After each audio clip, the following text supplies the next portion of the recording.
Hey everybody, this is Rydo and we're back to another recording session of Hearthstone. The welcome bundle is here. I've already purchased it and made it my own separate video.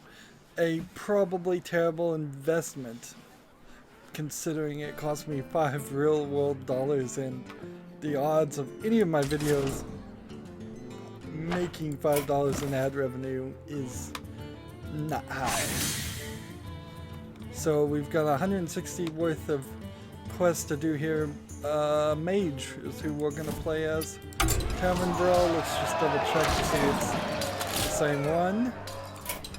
And let's see. Let's try something here. So we've got some extra time here. We are past the great, what I would call the great 2016 video game news crash at this point. No actual event has occurred. It's just no news. So there's no news because no actual event has occurred. The Tokyo Game Show happened, but it's not like a bunch of unannounced products came about from that announcement. It's we kind of knew everything that was going to happen in that whole setup. So this, and so I have my list of topics to talk about. And it is only half full and I struggle to even get that far. So let's see. Like, Recore still sucks. No big new revelations on other people reviewing it. It's a real shame. I'm reeling from that one. I kind of wish that it wasn't the case. I was hoping. It looked like it had a great chance to be a good beginning, like new first game in the series, and it just didn't get finished and didn't have polish. It shouldn't have been pushed out, and I guess that almost probably works nicely to put me into Lego Harry Potter years 1 through 4, which is the game I've been somewhat struggling to play through recently. Let's see this, and this,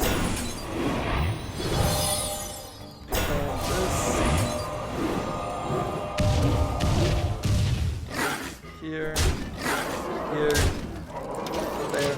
So you can see on this Tavern Brawl, it really doesn't take that too much. Yeah, I got the welcome bundle. I got actually a pretty nice Priest legendary card. The welcome bundle seems to only give you a legendary card from the classic collection for a specific character. So it's not even like you're getting a great neutral legendary card you can use. That might be the option. Might be possible to do that, but the way it was phrased, it seemed like it said, no, you were going to get a class card. So I forget the name of it. Prophet Valen, that's the name of it. And that's kind of nice. Let's play ranked. That's all we really need to do here. Now what I need to do, even though it's 5:30 in the evening and I'm just starting recording right now, I haven't been feeling well. I did something stupid, drinking a 5-hour energy drink, which I haven't drunk one of those in probably a year and a half, if not 2 years. And I was only drinking them because I was working a job that was really upsetting my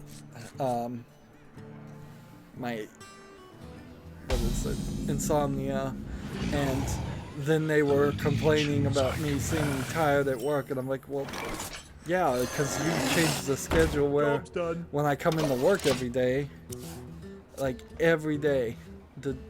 You'd have a different time you started. It's like ridiculous. Just ridiculousness. Only there so that they can make you late, so then they can constantly say, you're late, you're late. But that employee is like, I'm only late because you change the schedule all the time.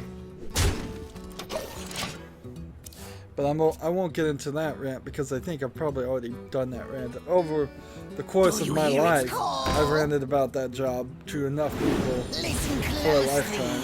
So, but like, yeah, I haven't felt super good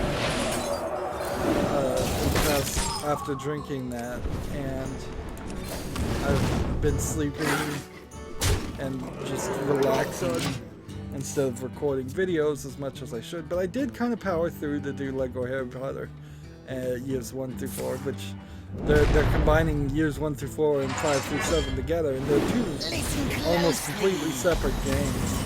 And so I'm talking about like 3 things on top of each other. You can probably already tell I'm scatterbrained. Like, so yeah, I've been sleeping on my new bed, which I had to purchase. I wish I hadn't had to, but it's working rather well, and I got a pretty great deal on it. Not through any kind of sponsorship or advertising. I simply found a cheap one on Amazon.com. And it's so far worked very well. It's an incredibly soft foam mattress, which I've never slept on a foam mattress, so it's very strange to lay on something and then sink down. I think I probably went from an extremely firm, like spring core regular mattress to an extremely soft, or at least foam mattress. So it's like I've never slept like this before in my life, but it's working well and it's fine. It does have that chemical-y smell. It's not super annoying, but I do still smell it after airing it out for 48 hours, so it regains all its air firmness and all. Tonight, a tale of that was certainly redemption. Also ridiculous that you had to. It was recommended at least that you would not sleep on this brand new thing you got for 48 hours, particularly considering I was having incredible back pain right during the whole incident. But I keep trying to get to Lego Harry Potter. It's a half-finished game, and boy, it was like the last game that they made where the Lego minifigs did talk, and it is the worst game for the Lego minifigs not to talk. When you're talking the Harry Potter book series, you're talking like almost 100%.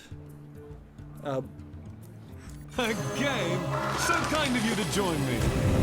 Like dialogue and explaining, because it is a book series, so it's not designed around show don't tell. It's totally designed around tell, because you can't show, or you can only show a few animations. I don't know if the original release of Harry Potter had any animations in them or illustrations in them at all.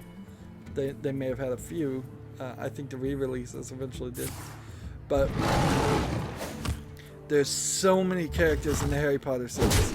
So many little minifigs of characters that I just don't know. I think one of the characters is named Padme. Interesting. Before the Padme of Star Wars Episode 7.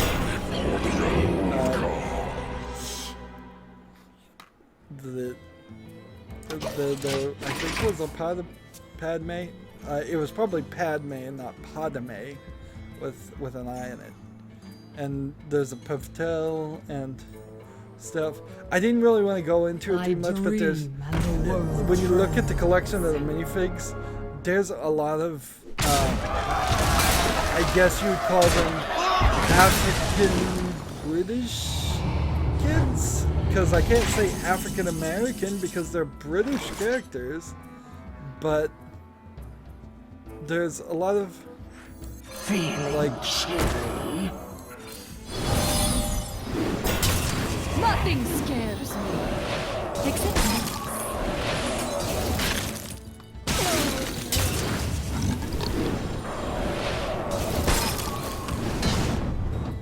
So, like, there's a lot of, I guess I just have to say dark-skinned. Some may have been even Indian. I think there was one that had the last name Chang but didn't look Chinese compared for the Lego minifigs, but that might also be just an issue with the faces available in the character creator for that time. They're not very unique. So all these characters, but I don't remember seeing anything but a bunch of like maybe Irish redheaded kids and pasty white. I mean, I hate to say it this way, but like pasty white.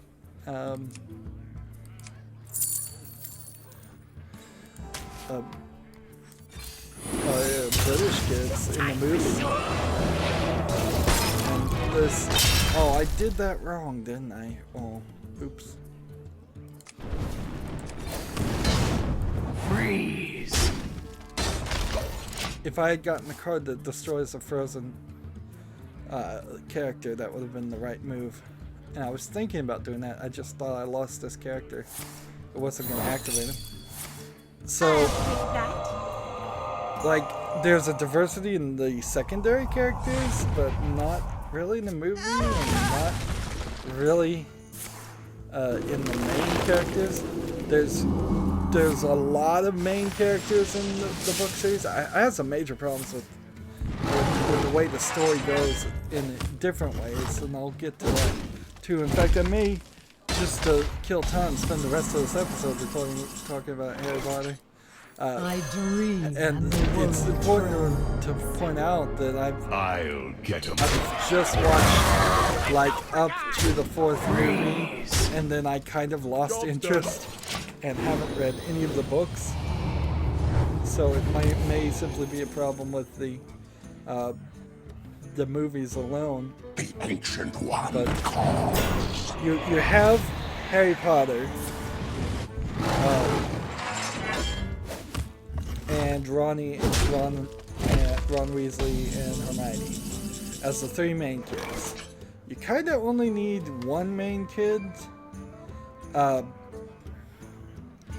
and the problem with Harry in particular, You want it? I got it. is that can I get a copy of each one? That'd be interesting.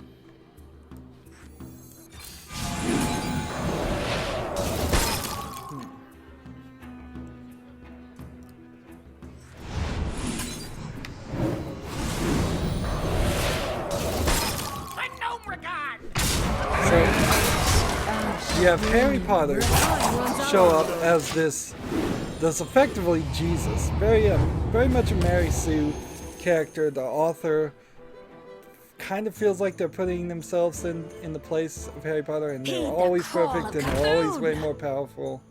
He is, from best I can figure, taken from being perfectly safe for like 11 years, well, probably maybe 10, away from Voldemort and hidden amongst the humans, the Muggles. I don't know if the wizards are technically human, not even. I shall bring them. So you have Professor Dumbledore take him from safety effectively and bring him to Hogwarts. Probably because he was getting his powers, at least this is what I was told when I asked somebody who enjoyed Harry Potter more than me, that he was getting his powers no matter what, therefore it was important for him to be trained. Because otherwise he would just accidentally cast spells the whole time, which I guess in the world of being able to just magically cast spells without knowing anything, it is one of those magical skills you get right at puberty, because you wouldn't want a 2-year-old running around casting spells, and I guess that eliminates that problem.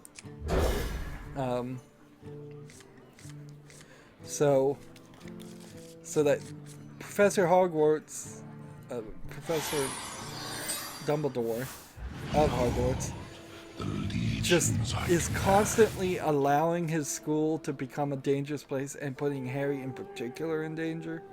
The Harry, Ron, and Hermione are the wildest, like most out of control, wandering around investigating these huge things when they should be in total lockdown for as dangerous as the school and the situations keep being. But instead of being locked down, Harry gets this magical coat that lets him go invisible. He's given the Philosopher's Stone, which assumedly is a super powerful artifact. He's given a map that shows him where the teachers are.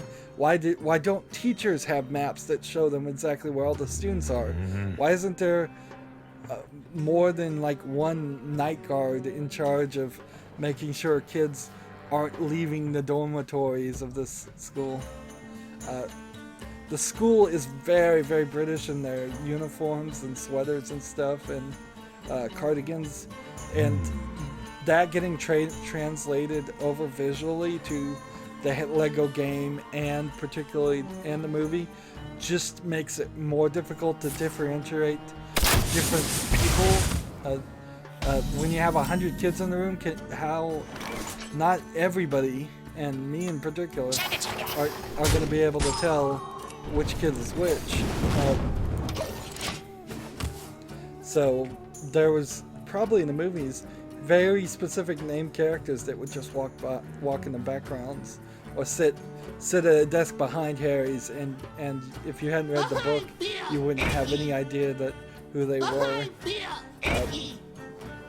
Get in there and fight, maggot! Yeah, when making movies, they change outfits like crazy, and to set things in a place with a mandatory uniform, it's just gonna look bland. And it looked super bland in the Lego game. On top of that, they didn't have very many face models, so and they didn't have very many hairstyles or hair colors.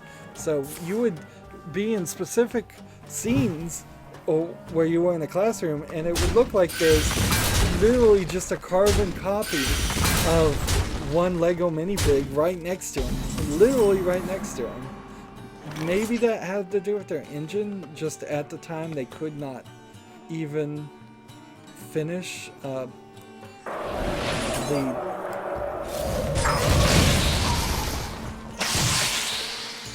they couldn't like have that many varied minifigs on screen. By the time they got to like Lego Marvel Avengers, I think they fixed that, because I remember in playing that game there was all kinds of varieties and way more minifigures in the background. Sure, they weren't really doing anything, and they were just probably little animated cardboard cutouts, but they looked fine and they worked. You want it? I got it. Which one? I'm gonna hold on to this.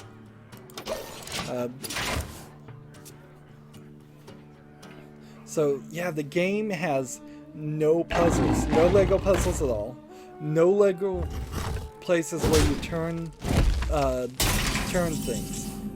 There's like one place where you would normally spin a thing to reveal a bridge or something, and instead you just assemble a statue that turns it for you. This makes literally no sense because I know games before this game had that things. I know games before Lego Harry Potter had puzzles. I imagine somebody somewhere, maybe J.K. Rowling herself, just came down and said this is for even younger kids than the normal Lego games are targeted to, which the normal Lego games are really for like 6, 7, 8-year-olds. So she kind of is going like, I want this for 5, 4-year-olds, and because of that, there's no gameplay in it. There's no challenge in it. You just have to kind of run around, and you'd think that would work for that goal, but it still fails because often there are points in which you just don't know what you're supposed to be doing because the characters don't talk and there's no prompts on screen and there's no arrow pointing you where to go inside of the level. So I'm just sitting here thinking to myself, I have no idea whatsoever what that thing, what I'm supposed to be doing. Do 2 damage. I'll get him. There's this amazing open world of Hogwarts that memorizes like every single stud you pick up. So it's limited number of studs in Hogwarts. For some reason, it's kind of crazy. It makes the game feel less Lego-y as you go forward. But there's no map.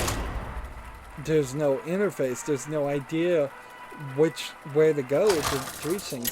Even playing the game pretty consistently for 3 days straight, at the end I still didn't know the name of rooms. So when I was looking at the walkthrough at the end trying to find the last few collectibles, they'd say it's in the charms room, and I'm like, I have no idea where the charms room is. I don't know which of these 3 or 4 classrooms you would describe as the classrooms.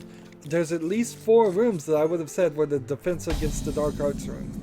Can't possibly be it. So, who knows? So that was a major problem, and it just ruined the point of the Hogwarts open world section, which you can't really do too much with it until you have already unlocked Professor Snape, so you have dark magic ability, and that's pretty much at the end of the game. And so you run in between each level through Hogwarts, walking back and forth to stall, because each level is barely 15 minutes long. There are 24 15-minute long levels in this game. There are 12 bonus levels that do have puzzles in them that I imagine were demanded to be taken out of the main gameplay. There's 1 normal Lego bonus level, and then there's 4 models that you get that just put together once you have all the gold pieces for each year. And it doesn't show you exactly how to put the models together, so they're literally just there to be pretty. Tonight, I couldn't get Lego pieces and then rebuild with 100% accuracy what those models are, because I don't know what's inside the pieces. I can only see the outer skin of it, and so that's useless. Now, the reason why there's 4 models is because there's no collectibles like there are in every other Lego game. No collectibles in the sense of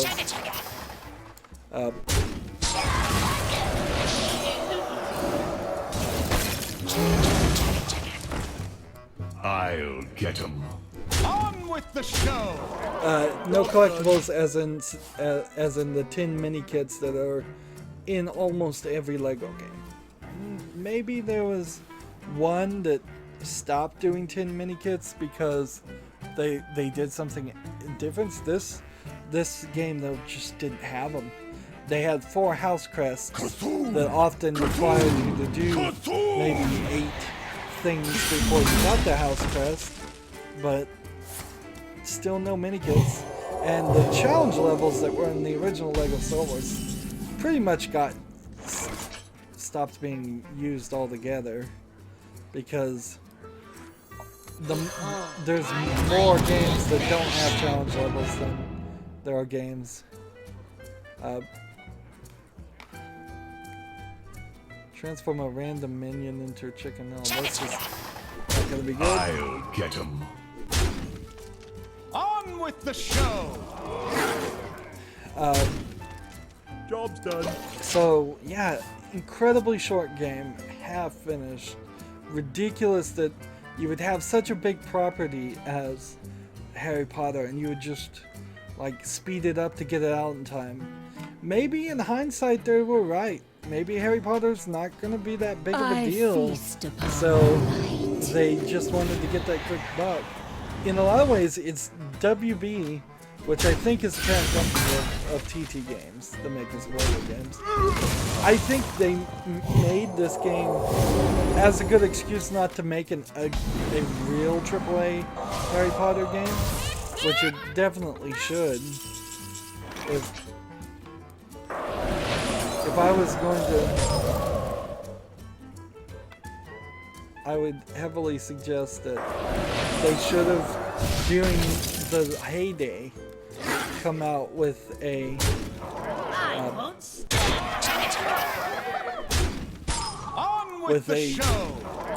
either student in Hogwarts game or a Harry in Hogwarts game where he could run around and do all kinds of magical spells and such, and then some, not like a Wii thing where you're waving around a wand like crazy. That was certainly, I'm sure, one of the half-dozen bad Harry Potter games that came out, but nobody even seemed to really try to make a AAA thing. It really goes to show where like Shadow of Mordor is probably the best Lord of the Rings game because it's not following any of the story of the Lord of the Rings. See, that's where I would imagine the best way to do that would be is just on with the show.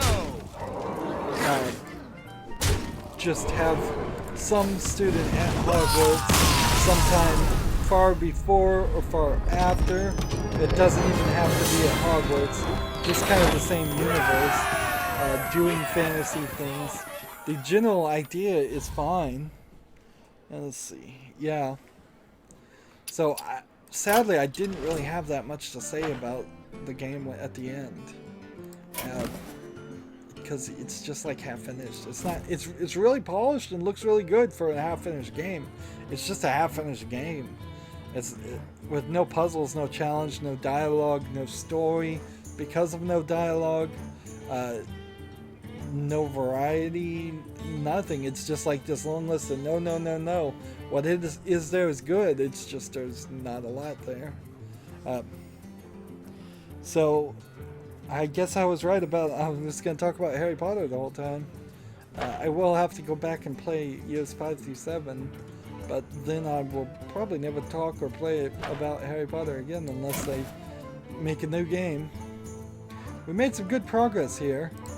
That's it for this recording. As always, I ask you to like, share, subscribe, comment if you want to, and watch every second of my videos. All of that helps out.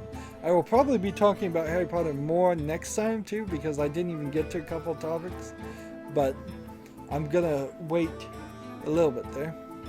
Like, share, subscribe, comment if you want to. If you want to make a donation, click on my name. On the right is a blue button that says support this channel. Down below in the description box I have links to all my social media sites, so follow and friend me there. Thank you for watching. Have a good evening.